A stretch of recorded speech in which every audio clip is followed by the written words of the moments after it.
Cette introduction là que j'ai fait sur mes produits capillaires et mes cheveux, c'est pour la meuf hier qui m'a dit dans les commentaires que mes cheveux étaient négligés et que c'était dans un mauvais état. Ils le sont pas.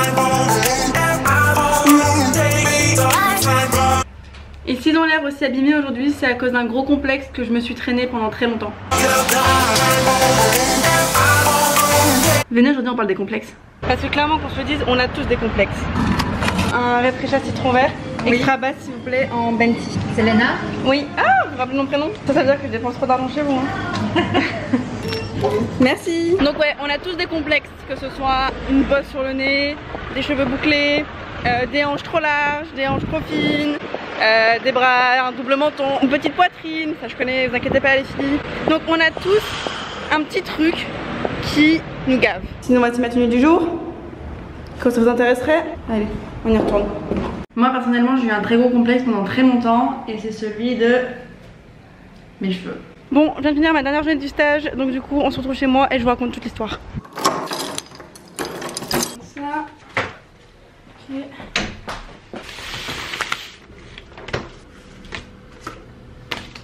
Ok, c'est parti. Donc voilà un peu l'histoire. On va faire les choses bien.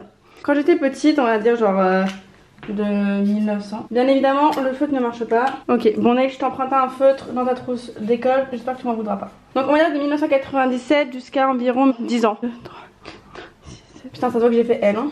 De 1997 à 2007, mes cheveux ressemblaient à ça. Donc complètement naturel. Donc on va dire, genre les 10 premières années de ma vie, mes cheveux ressemblaient à ça. Parce que clairement, j'en avais rien à foutre. Et quand les gens me parlaient, je ne comprenais pas. Puis quand on commence à rentrer au collège, 2010, 2011, 2012. Bon ouais, je sais pas, je dis 2012 au hasard. Mes cheveux étaient attachés tous les jours, tirés jusqu'à la muerte. Je pense que c'est pour ça que mon front s'est élargi au cours des années. Jeune et insouciante. Donc voilà, clairement, là j'étais jeune et insouciante. Et ici, on commence à entendre ce que les autres pensent. La mode à cette époque-là, c'était les cheveux lisses jusqu'à la mort, genre lisses, bagues. Laurie, Beyoncé avait les cheveux lisses à l'époque, Rihanna aussi. Donc même les filles qui avaient la même couleur de peau que moi avaient les cheveux lisses. Donc clairement j'avais l'impression qu'il y avait un problème et qu'il y avait une faille dans la matrice et que je ne pouvais pas garder mes cheveux comme ça, qu'il fallait absolument que je les cache. Parce que clairement c'est ce que j'entendais et c'est ce que je croyais. Les années collège c'est les plus compliquées, surtout quand on rentre pas dans le moule, parce qu'on n'a pas la lumière à tous les étages à cet âge là et qu'on commence vraiment à devenir très méchant sans se rendre compte de ce qu'on dit. On a un jugement très rapide quand on a 13-14 ans, on est clairement des cons. Et moi là je commençais vraiment à être triste. Ça me saoulait de devoir tous les jours cacher mes cheveux et de pas avoir les mêmes cheveux que les copines et que les filles que j'admirais. Et c'est là que ma mère a décidé de me dire ok ma fille, relooking total, Christina Cordula est dans la place passée de ça à ça. Mon père qui m'a fait une BD pour mes 18 ans qui résume un peu toute ma vie puisqu'il est dessinateur de presse a marqué ce passage. Ma fille est au collège. Oh Kenza qu'elle est belle, c'était un peu la meuf populaire à l'école. Et c'est les premiers tourments. Les poufs se moquent de ma princesse, ça c'est ma mère qui ressemble exactement à ça. Demain, relooking total. Et moi je ressemblais exactement à ça avec des petites lunettes, des cheveux tout bouclés et surtout une larme qui coule. Et là la vie a changé, clairement j'étais devenue la belle gosse qui ressemblait un peu à Jenali. Donc là ça a commencé à aller beaucoup mieux, j'avais totalement pris confiance en moi en me disant voilà je suis la belle gosse avec des cheveux lisses. J'avais l'impression que ma vie avait changé. J'avais fait un défrisage, les cheveux étaient lissés jusqu'à la mort. Sauf qu'à un moment quand on se lisse les cheveux tous les jours et quand on fait des défrisages, et ben après on ressemble un peu à ça. Vous voyez les fourches, les fourches, les fourches, les fourches, ma vie. Oh putain il est dégueulasse ce cadre. Ma tête entière était une fourche. Donc maintenant j'étais plus la meuf complexée par ses cheveux bouclés, j'étais la meuf complexée par sa tête. Parce que clairement quand on a un complexe physique, le changer c'est pas vraiment ça. Il faut creuser un petit peu plus loin et c'est dans la tête qu'il faut travailler, pas que dans le physique. Et malgré le fait que j'ai changé mon complexe physique en transformant mes cheveux bouclés en quelque chose de lisse et que je ressemblais enfin aux filles à qui je voulais ressembler, bah j'étais toujours triste, toujours comme ça en fait, mais avec des cheveux lisses. Donc une fille aux cheveux lisses qui pleurait. Et un jour j'ai rencontré mon copain, donc il y a 5 ans maintenant, 4 ans. J'ai pas de photo de mon copain donc on va dire que ça c'est mon mec. Voilà, Guillaume c'est toi. Et Guillaume a le pouvoir de s'en battre totalement les de ce que les gens pensent de lui. Et à force de rester avec lui je me suis rendu compte à quel point s'en foutre de ce que les gens pensent, ça te change la vie. Attends, je vais vous faire un schéma. Ça c'était moi avec mes complexes. Alors mon père est dessinateur, je n'ai absolument pas eu ces gènes. Que je sois avec les cheveux bouclés et que je sois avec les cheveux lisses, bah j'étais toujours triste. Bon ça c'est moi qui pleure, hein. Don't judge my talent.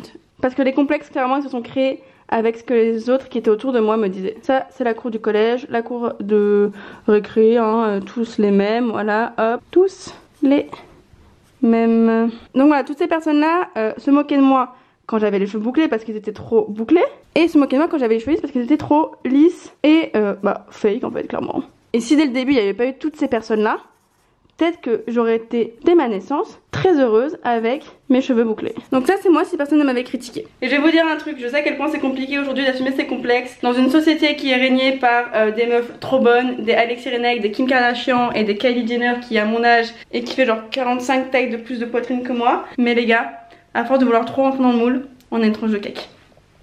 Putain, j'ai perdu le bouchon. Et comment je vais dire à ma mère ça? Bon de toute façon j'étais moche dessus, tant pis. Sinon j'ai d'autres complexes aussi hein, comme mes ongles rongés, donc j'ai des doigts qui ressemblent à des knacky balls. La petite moustache que mes amies brunes connaissent. Ma taille, puisque je fais 1m65, mon 75B, clairement. Mes rouflaquettes qui sont les cheveux de bébé qui sont encore là alors que j'ai genre 20 ans. Je suis en train de faire une vidéo là pour les filles qui ont des complexes. Est-ce que t'as un message à dire pour les filles qui sont complexées? On ne voit bien qu'avec le cœur, l'essentiel est invisible pour les yeux. Sois pas complexée ma fille, je te répète la phrase. On ne voit bien qu'avec le cœur, ouais. L'essentiel est invisible pour les yeux. Attends, explique-moi clairement. L'essentiel ne voit qu'avec les yeux? Non, on ne voit bien qu'avec le cœur, c'est-à-dire c'est les sentiments, le cœur n'est qu'avec. Ah oui, oh c'est beau, on ne voit bien qu'avec le cœur, mais j'aime. Oui, l'essentiel est invisible pour les yeux. Je vais me la faire tatouer ici. Et Nino, t'as des complexes toi? Non.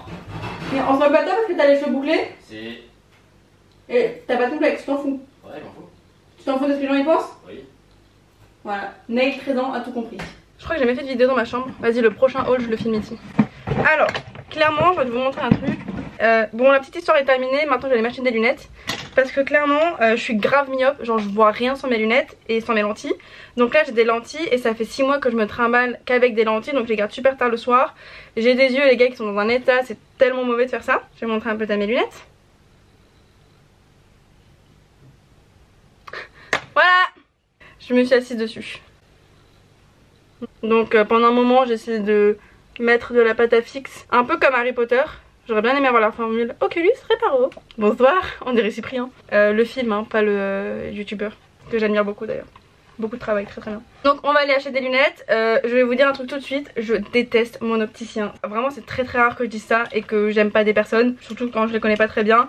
Mais il représente tout ce que j'aime pas. Le seul problème c'est que j'ai tous mes dossiers chez lui et que toute la famille y va et qu'il est juste en bas de chez moi.